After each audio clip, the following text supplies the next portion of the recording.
Welcome back, folks. This is Tommy, Help with Gadgets, and we've got a Kizer Genie to do disassembly and cleaning of today, and we're going to go ahead and get into it. The pivot is a T8, and I'm just going to take that loose there and drop it in the alcohol bath there. We'll switch out and put a T6 in for the body screws. And see if we can't just pop those out. Kind of got under the clip a little bit there. There we go. And it looks like, well, we'll have to take out the one on this side, else we would be removing the clip and taking it apart that way because the screws there under the clip.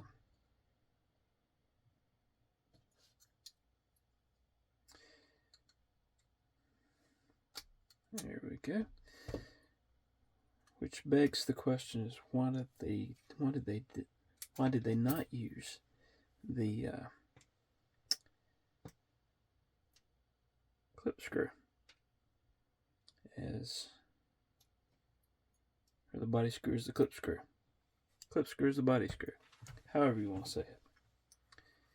Anyhow, you can see the interior of here, highly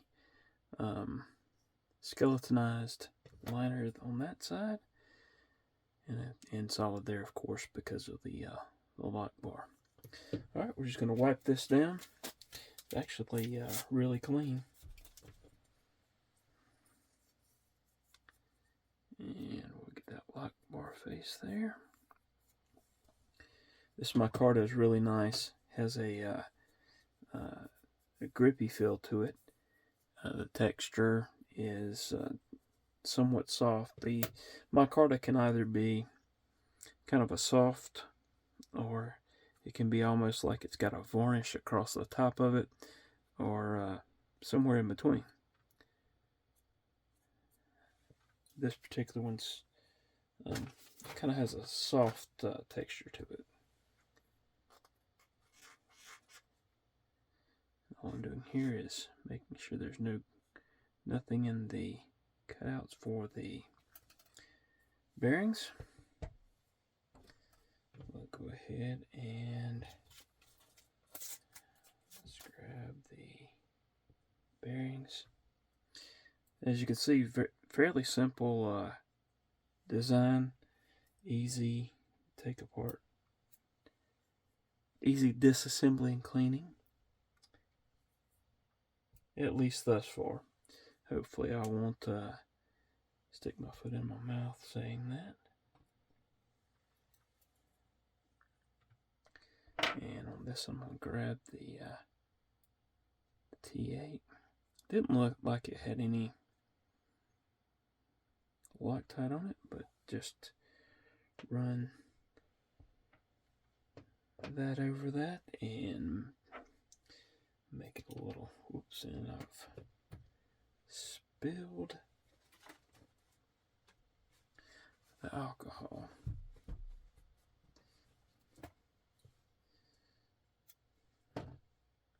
Makes for fun, unscripted videos.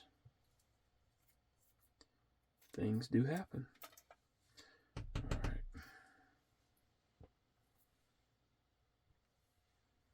And if you've watched my channel, you've seen more than once me try to make a mess. And in some cases, really make a mess. Okay. But such it is. Okay, this is D-shaped here, so I'm gonna fit that in like so. And on these, I like to put, if there's a cutout, and in this case, there's a cutout here in the blade itself, I like to put the open part of this type of bearing up into that cutout that milling in order to try to keep any kind of grit possibly out of there. Not sure that would be the way everybody does it, but that's the way I like to do it. Leave a comment if you have other opinions about that.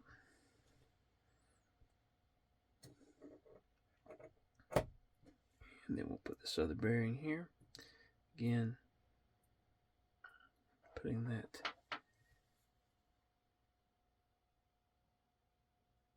just a little dab of oil. Don't want it to put too much. Trying to throw the other side, the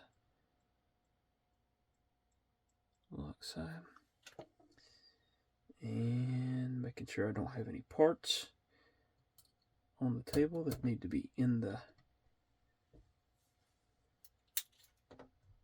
knife. I'm going to take and get this pivot screw, get a little bit of Loctite on it. Try not to get too much Loctite on it. This the stick type Loctite is a lot less messy than the liquid stuff.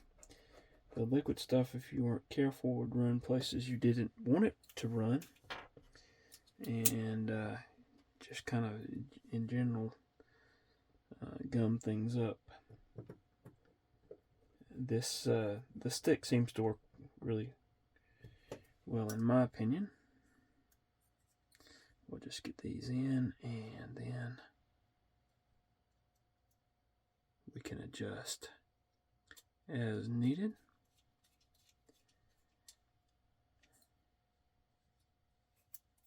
Alright.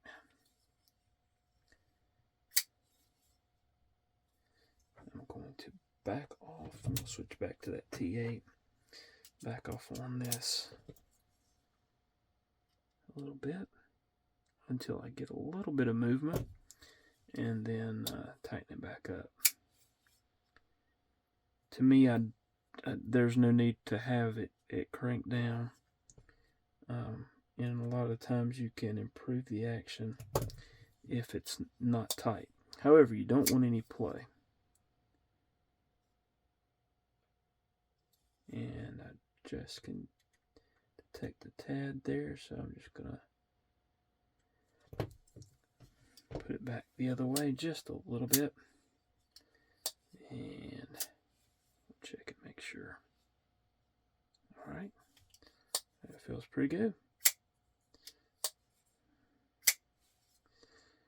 I'll let this set up overnight, and then I'll probably carry this knife some tomorrow, since it is the new one that I have. But there you go. She's running smooth now. And by the way, I used the Gunny Glide. I tend to like the way that it works. All right, folks. Do appreciate you watching. If you have any comments, please leave them below. Like, subscribe, and all that good stuff if you're so inclined. And I appreciate you. Hope to see y'all again soon. Thanks.